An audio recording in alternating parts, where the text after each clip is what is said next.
Hi, and welcome. My name is Amy Weber. I am a child therapist, a parent coach, and co founder of Speak, Learn, and Play. This month, we are talking all about preparation. And today, specifically, I want to talk about big feelings and not just big feelings in the abstract, polite, therapy office sense. I mean, like real life big feelings, the "is my child sobbing because the banana broke" feelings. The "we are now 20 minutes into a sock-related crisis" types of feelings. The "I asked them to turn off the iPad and somehow I am now negotiating with a tiny attorney who specializes in constitutional screen time law" type of feelings. Today's topic is before the meltdown, preparing for big feelings before they take over. And the core idea is this: the middle of a meltdown is not the best time to teach regulation. That does not mean parents are doing anything wrong when they try to coach in the moment. Of course, we try. We see our child struggling and we want to help. We want to say the right thing. We want to remind them of their tools. We want to teach coping skills. We want to fix it. But when a child is already in full meltdown mode, their brain is not in its best learning state. And that's not a character issue, that is a nervous system issue. When kids are flooded by anger, anxiety, disappointment, sensory overload, or shame, the thinking part of the brain is harder to access. The part that can problem solve, use language, remember strategies, consider consequences, and say, "You know what, mother? I believe I shall take 3 deep breaths and reflect on my choices," is not exactly running the meeting. In those moments, the brain and body are focused on protection. Fight, flight, freeze, fawn, collapse, escape, push away, hide, yell, shut down. These are not thoughtful strategies. They are survival responses. So, if we wait until the storm is fully here to teach regulation, we are often asking a child to learn how to build a boat when they are already underwater. And that is not ideal. Preparation happens before the storm. It happens when kids are calm enough to learn their signals, understand their supports, and practice what recovery can look like. A regulation plan is not a guarantee that big feelings will not happen. And that is really important. A regulation plan does not mean your child will never melt down again. It does not mean you will float through Target glowing with emotional wellness while your child calmly whispers, "I notice I am becoming dysregulated." If that happens, amazing. Please write a book. I will buy it. But for most families, the goal is not to eliminate big feelings. The goal is to make big feelings less lonely, less scary, and less explosive. That is a very different goal. So, today, I want to talk about why regulation skills are hard to access in the heat of the moment, the difference between prevention and preparation, how to spot early warning signs, why kids need plans for different kinds of big feelings, and how parent nervous system preparation is also part of the plan. Then we will walk through a practical tool, the before, during, and after feeling plan. So, I want to start with this question: why are regulation skills so hard to access during a meltdown? When a child is calm, they may know what helps. They may be able to tell you, "I want to squeeze my stuffed animal," or "I want to go to my room," or "I can ask for a break," or "I can put on my headphones." But when the feeling gets big enough, access to those skills may disappear. This is one of the most frustrating things for parents because it can look like the child knows better but refuses to do better. And sometimes parents think we have talked about this, we have practiced this. Why won't they use the strategy? But knowing a strategy and accessing a strategy under stress are not the same thing. A child can know what to do when they are calm and still be unable to find that skill when their nervous system is on fire. Let's think about adults for a second. Many adults know we should pause before reacting, speak calmly when upset, take a walk when we're feeling overwhelmed, and not send the email while angry. And yet, there are entire group chats, workplace dramas, and Thanksgiving incidents proving that knowing and doing are not the same thing. For kids, especially neurodivergent kids, that gap can be even wider. Their feelings may come on much faster. Their sensory systems may become overwhelmed more easily. Their brains may have a harder time shifting, inhibiting impulses, or using flexible thinking when they are distressed. So, the purpose of a regulation plan is not to lecture them into calm. It is to reduce the number of decisions they have to make when they are already overwhelmed. And that brings us to the difference between prevention and preparation. Prevention asks, how do we stop this from happening? Preparation asks, how do we support our child when big feelings happen? Prevention is not bad. Of course, we want to prevent unnecessary distress when we can. If we know our child melts down every time they are hungry, we bring snacks. If we know loud bathrooms are terrifying, we avoid the automatic hand dryer or we bring headphones. If we know transitions are hard, we give lots of warnings. That's not spoiling. That is just smart. That is parenting with data. But we cannot prevent every big feeling. Disappointment is going to happen. Anger is going to happen. Anxiety will happen. Overload will happen. Sometimes someone is going to get the blue cup. The plan is going to change. The party will be louder than expected. The sibling is going to breathe too close to them in the car. The preferred shirt is going to be in the laundry, which is apparently a betrayal of historic proportions. If our only goal is prevention, every big feeling can start to feel like failure. But if our goal is preparation, then big feelings are not proof that the plan failed. They are the moment the plan is for.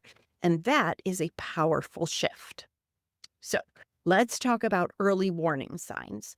Most meltdowns do not actually come from nowhere, even though it can feel that way.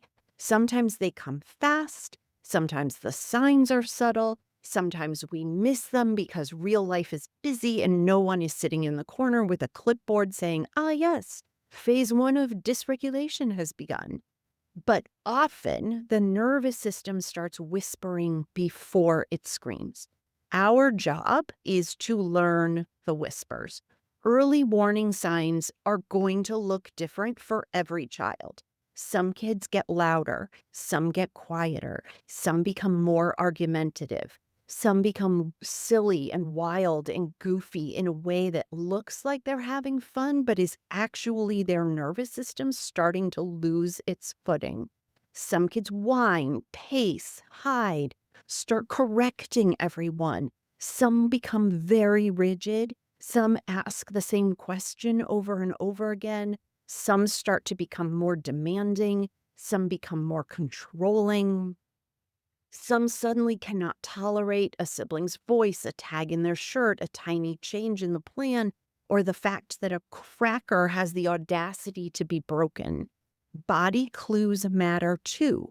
Tight fists, clenched jaw, fast breathing, pacing back and forth, flushed face, restless movement, covering their ears, hiding under furniture, whining, silliness, getting stuck on one idea, saying no to everything, saying, I don't care, when you know they very much care.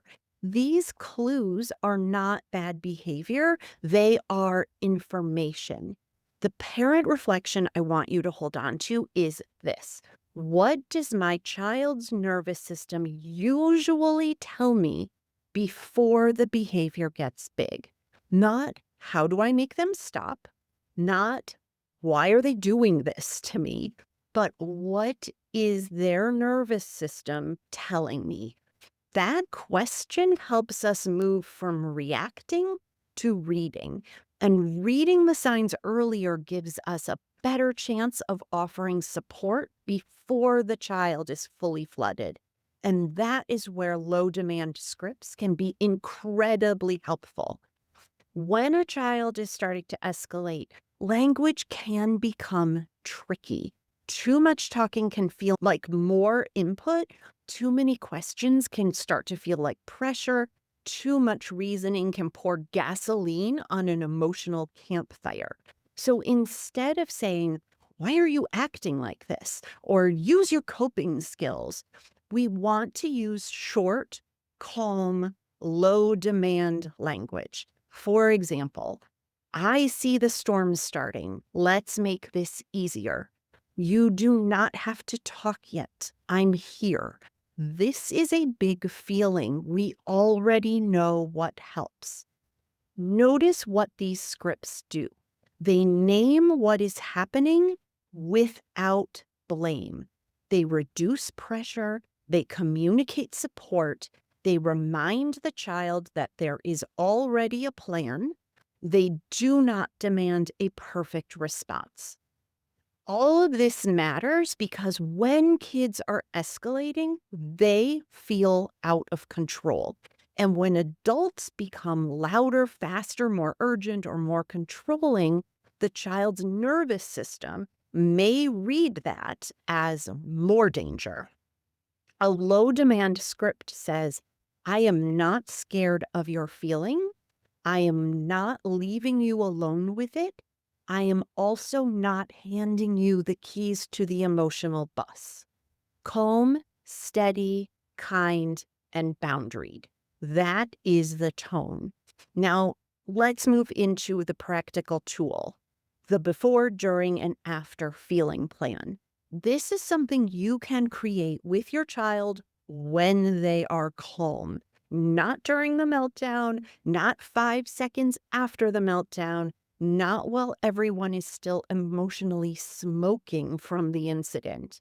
Pick a neutral time, maybe while drawing, maybe in the car, maybe during a snack, maybe after reading a book or watching a show where a character had a big feeling.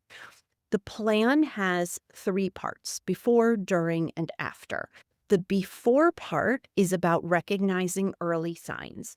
You might ask, how does your body tell you that anger is getting big? What happens before worry takes over? What do I notice before you feel overloaded?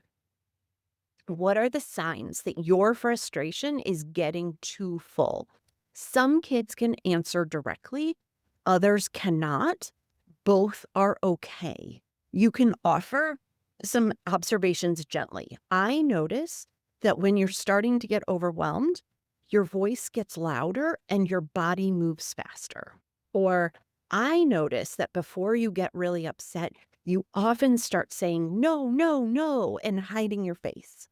Or I notice that when disappointment is getting big, you start arguing about every detail. The tone here matters. We don't want to say, here is a list of your crimes. We want to say, let's learn your weather patterns. That image can help. Big feelings are, in a lot of ways, like weather. We are not bad because it rains, but we do want to notice the clouds. The during part is about choosing 2 or 3 realistic calming supports, not 12, not a laminated menu of coping skills that looks beautiful and is never used, 2 or 3. And they need to be realistic for your actual child in your actual home. A child who hates breathing exercises does not need take deep breaths as the centerpiece of this plan. That is going to make everyone angry, but with oxygen. Some children regulate through movement, some through deep pressure, some through quiet, some through connection, some through space, some through sensory tools, some through reduced language, some through humor if used carefully and respectfully. Some possible supports might look like headphones, a weighted blanket, a cold drink, a quiet corner, a walk, wall push-ups, squeezing a pillow, drawing angry lines on a paper, sitting near a parent without talking, listening to music, taking space in their room with the door open, using a break card, having the parent say one agreed upon phrase, rocking back and forth, chewing gum or eating a crunchy snack, turning off the lights. The key is to choose supports your child will actually use. And remember, calming does not mean still. For some kids, calm down requires movement first. Their body needs to discharge energy before it can settle. So instead of asking, what does calm look like to me? We want to ask, what helps my child's nervous system move towards safety? The after part is about recovery. This is the part families often miss. After a meltdown, many kids feel ashamed, embarrassed, exhausted, or scared. Parents may also feel drained, frustrated, or guilty. The temptation is to either overprocess immediately or pretend nothing happened. But what kids often need first is a recovery ritual. A recovery ritual is a predictable way to reconnect and return to safety after a hard moment. That might be a glass of water, a quiet cuddle, a reset phrase like, that was really hard and we're okay. A short walk, a snack, drawing, a repair when everyone is ready, a favorite book, sitting together without talking, cleaning up together calmly. The recovery ritual says, the feeling got big and you are still loved. We can come back together. That does not mean there are no limits or repairs. If something was broken, thrown, or said, there may need to be repair later. But repair works best when the child is regulated enough to participate in it. A dysregulated child cannot meaningfully reflect on their behavior just because we really, really want them to. So the order matters. Regulate first, reconnect, then reflect or repair. The after plan helps kids trust that big feelings are not relationship ending events. So let's talk about different feelings needing different plans. Anger, anxiety, disappointment, and overload may all look like a meltdown from the outside, but they may need different supports. Anxiety may need more information, reassurance, or a clear next step. Anger may need movement, space, or a way to express intensity safely. Disappointment may need validation and help grieving what did not happen. Overload may need reduced input, sensory support, and fewer words. This is important because sometimes we use the same strategy for every feeling and then wonder why it did not work. If a child is disappointed and we jump straight to problem solving, they may feel misunderstood. If a child is anxious and we say, "You're fine," they may feel alone with that worry. If a child is angry and we tell them to calm down, well, may the odds be ever in your favor. Instead, we want to match the support to the feeling. For anxiety, "You're worried. Let's look at what we know." For anger, "You're mad. I won't let you hurt anyone. You can stomp over here or you can squeeze this." For disappointment, "You really wanted that to happen. It makes sense that this feels hard." For overload, "Too much, fewer words, let's make it quieter." Simple, clear, supportive. And now we need to talk about parent nervous system preparation because our kids are not the only ones who need a plan. When our child escalates, our bodies react too. We may feel our heart race, we may feel embarrassed, we may feel angry, we may feel tricked, we may feel the familiar dread of, "Here we go again." We may go into our own fight, flight, freeze, or fix response. And this is not because we are bad parents or bad adults. It is because we are humans with nervous systems, and parenting big feelings is intense. So, part of preparing for meltdowns is asking, what happens inside me when my child starts to escalate? Do I start talking too much? Do I get louder? Do I move too fast? Do I threaten consequences too early? Do I try to reason? Do I panic? Do I shut down? Do I take the behavior personally? Again, zero shame. This is just data. Perhaps annoying data. Data wearing muddy shoes and tracking feelings across your clean floor, but still data. Parents need their own before, during, and after plan too. Before, what are the signs I am getting activated? Maybe your shoulders tighten. Maybe your voice starts to get sharp. Maybe you start narrating too much. Maybe you feel the urge to win the argument. During, what helps me stay steady? Maybe you put both feet on the ground. Maybe you lower your voice. Maybe you say to yourself, "This is a nervous system moment." Maybe you take one step back.